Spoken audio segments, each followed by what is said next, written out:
Xin chào các bạn! Có khi bạn thử tưởng tượng, một ngày nào đó, có những nghệ sĩ mà mình thần tượng không còn cầm mic hát trên sân khấu nữa, mà cũng là những người bình thường như chúng ta thì sẽ như thế nào?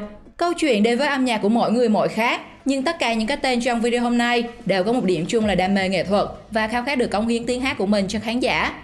Và may mắn là họ đã nổi tiếng, chứ không, lúc này những cái tên như Đan Trường, Đàm Vĩnh Hưng hay Tóc Tiên đã làm các công việc mà không ai có thể ngờ tới. Để biết họ sẽ làm gì, ngay lúc này các bạn hãy cùng Thế giới hôm nay khám phá 7 công việc cơ cực sao Việt sẽ phải làm nếu không thể nổi tiếng nhé.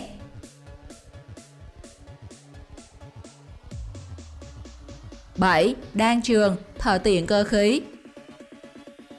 Tuổi thơ của Đan Trường gắn liền với những năm tháng khó khăn nhất của gia đình. Anh làm đủ thứ công việc từ nghề làm bút bi đến phụ giúp mẹ bán bánh mì, rồi làm thợ tiện với ước mơ giản dị là đủ kiếm sống qua ngày và dành dụm để có một cuộc sống ổn định về sau này. Thế nhưng vận may bất ngờ đến với anh khi được ông bầu Hoàng Tuấn phát hiện vào năm 1997. Với gương mặt điển trai cùng giọng hát hút khán giả, Đan Trường nhanh chóng trở thành hiện tượng trong làng giải trí.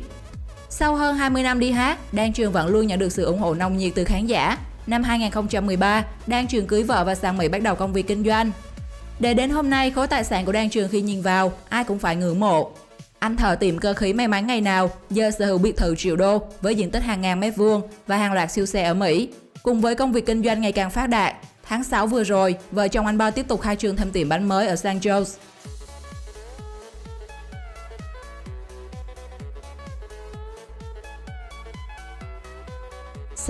Jack, thầy giáo dạy nhạc. Jack bắt đầu được biết đến khi hoạt động trong nhóm nhạc G5R và phát hành bài hát Hồng Nhan. Nhờ thành công trên lĩnh vực âm nhạc, nên nền giáo dục của Việt Nam đã mất đi một thầy giáo dạy âm nhạc. Bởi Jack từng làm giáo viên môn âm nhạc tại trường tiểu học Thành Thới A1, xã Thành Thới A, huyện Mỏ Cày Nam, tỉnh Bến Tre. Dù gặp không ít sóng gió trên con đường theo đuổi đam mê âm nhạc của mình, thế nhưng đến nay, anh đã trở thành nam ca sĩ hot nhất nhì Vbiz với một cộng đồng fan hùng hậu mang tên đóm.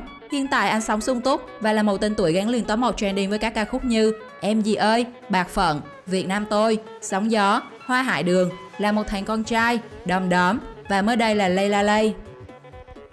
Ngoài con đường âm nhạc, Jack cũng đã chuyển hướng sang kinh doanh khi mở tiệm trà sữa Cosin ở quận 10 thành phố Hồ Chí Minh. Quán trà sữa mang cái tên của quán cũ ở Bến Tre. Quán nước đã cùng mẹ và Jack kiếm kế sinh nhai từ những ngày còn ở quê. Jack lấy cái tên này như một lời nhắc nhở những ngày tháng vất vả lúc xưa.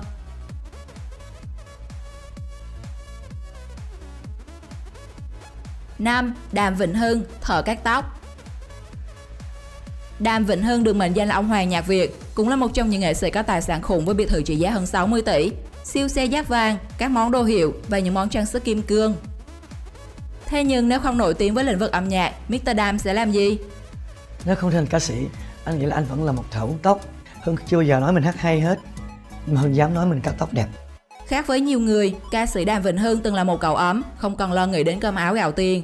Thế nhưng trong phút chốc, gia đình phá sản, cha Đàm Vĩnh Hưng phải đạp xích lô để trang trải cuộc sống gia đình. Đến lúc cha anh chết, trong nhà không còn có đủ tiền để mua quan tài. Trước khi trở nên nổi tiếng như hiện nay, Đàm Vĩnh Hưng đã phải lăn lộn với rất nhiều nghề để mưu sinh, trong đó có nghề cắt tóc. Anh từng quay lại nơi anh từng làm nghề cầm đầu thiên hạ và không khỏi xúc động khi nhớ lại cảnh chủ nợ thường đứng đợi anh cắt tóc xong là họ thu tiền cái. Mặc dù bây giờ khi đã đứng trên đỉnh của sự giàu có, nhưng yêu nghề cũ, Đàm Vĩnh Hưng vẫn thường xuyên cắt tóc cho những khách hàng thân thuộc, học trò và đồng nghiệp của mình.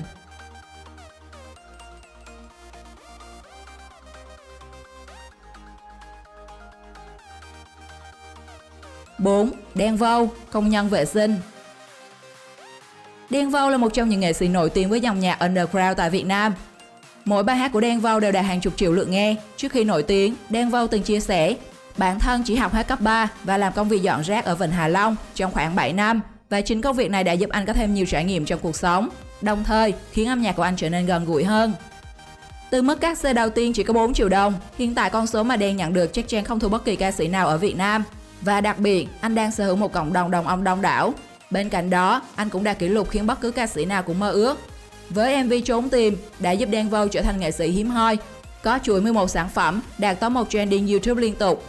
Trong đó có một số MV là tham gia dự án của các ca sĩ khác như Anh Đết Cần Gì Nhiều Ngoài Em, Bài Này Chill Phết, 2 triệu năm, Lối Nhỏ, Vì Yêu Cứ Đâm Đầu, Làm Gì Phải Hốt, 1 triệu like, Trời Hôm Nay Nhiều Mây Cực, Đi Về Nhà, Cho Mình Em.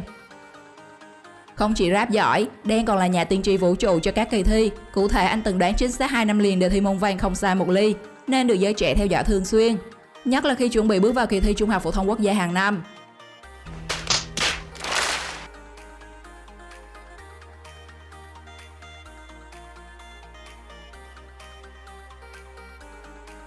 Ba, Thủy Tiên, bán shop quần áo. Nói đến sao việc trải qua cơ cực và thành công như hiện nay, không thể không kể đến nữ ca sĩ Thủy Tiên. Cha của nữ ca sĩ mất từ năm cô 10 tuổi bởi căn bệnh lao quái ác. Cũng vì thế, Thủy Tiên và mẹ cô đã phải trải qua những tháng ngày cơ cực để mưu sinh. Lớn lên, mẹ cô từng nhiều lần khuyên Thủy Tiên mở shop bán quần áo và sớm lập gia đình. Tuy nhiên, ước mơ trở thành ca sĩ đã thôi thúc Thủy Tiên quyết định rời thành phố Rạch Giá, Kiên Giang lên Sài Gòn để thi vào trường nhạc. Cô may mắn trúng tuyển rồi gặp nhiều cơ duyên tốt, trở thành một nữ ca sĩ nổi tiếng như hiện tại. Thủy Tiên hiện đang sống trong căn biệt thự có giá trên 22 tỷ đồng với nhiều sở hợp tiền tỷ và trang sức đắt giá. Có lẽ từng trải qua sự khốn khó nên Thủy Tiên cùng chồng là con Vinh thường xuyên làm từ thiện, giúp đỡ những người có hoàn cảnh khó khăn. Năm 2020, Thủy Tiên đã vận động được trên hàng trăm tỷ đồng để cứu trợ cho đồng bào miền Trung bị lũ lụt. Nhiều người gọi cô là cô tiên của những mảnh đời bất hạnh.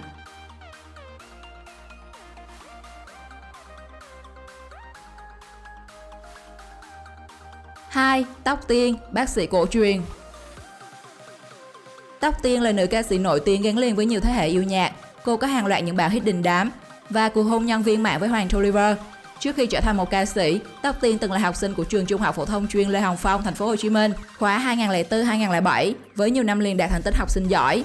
Sau đó cô đổ vào cả 3 trường đại học danh tiếng là Đại học Y Dược, Đại học Bách khoa và Đại học Khoa học Tự nhiên. Cuối cùng, Tóc Tiên chọn ngành y học cổ truyền, Đại học Y Dược thành phố Hồ Chí Minh.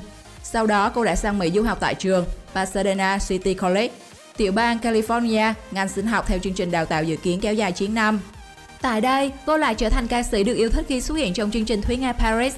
Vì điều này mà mong muốn trở thành bác sĩ của cô cũng như sự kỳ vọng của gia đình đã bị gián đoạn.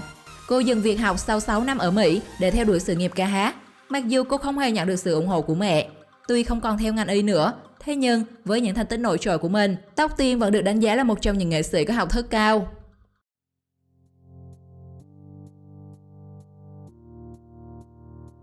1. Eugenie Osin. Trước khi đăng quang Hoa hậu Hoàn vũ Việt Nam 2017, Eugenie được biết đến là một cô người mẫu có màu sắc lạ trên sân khấu. Tuy nhiên, ít ai biết rằng, thời sinh viên, cô trải qua những thăng trầm nhất định. Vì hoàn cảnh khó khăn, cô gái dân tộc ED tìm đến công việc phụ giúp việc nhà để kiếm tiền. Hoa hậu Hoàn vũ Việt Nam chia sẻ, cô may mắn kiếm được công việc ở gần nơi mình sinh sống, tại một gia đình khá giả. Sau giờ học, cô đến phụ giúp việc nhà và được trả công xứng đáng. Công việc này giúp cô trang trải học phí, sinh hoạt 3 năm liền. Dù phải lao động vất vả, song nàng hậu vẫn cho rằng mình quá may mắn khi cô được làm công việc ấy trong khoảng thời gian túng thiếu nhất. Sau khi đăng quang, cuộc sống của người đẹp sinh năm 92 đã thay đổi rất nhiều. Cô dần trả hết nợ nần và xây lại nhà có giá trị hơn 2,5 tỷ đồng cho gia đình, thậm chí mua cả ô tô tặng ba mẹ.